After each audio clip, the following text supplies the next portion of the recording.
अस्सलाम वालेकुम viewers, welcome back to my YouTube channel daily tips with अस्मा।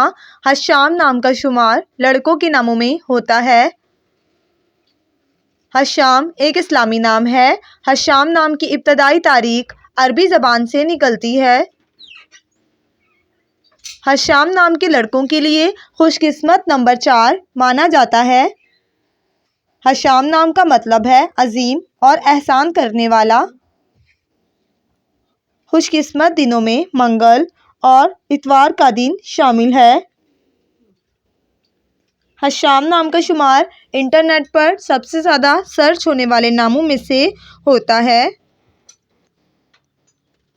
खुशकिस्मत धातों में हिंसों के हिसाब से तांबा शामिल है। हशाम नाम के अफराद के लिए मुआफिक रंगों में सुर्ख, हल्का सब्ज और जंगनुमा रंग शामिल है। हशाम नाम के अफराद के लिए मुआफिक पत्थरों में पुखराज पत्थर शामिल है। फ्रेंड्स, अगर आप अपने नाम का मतलब जानना चाहते हैं तो कमेंट बॉक्स में अपना नाम लिखें। इंशाल्लाह हम आपके नाम की वीडियो ज़रूर बनाएंगे। Thanks for watching. अल्लाह हाफिज़।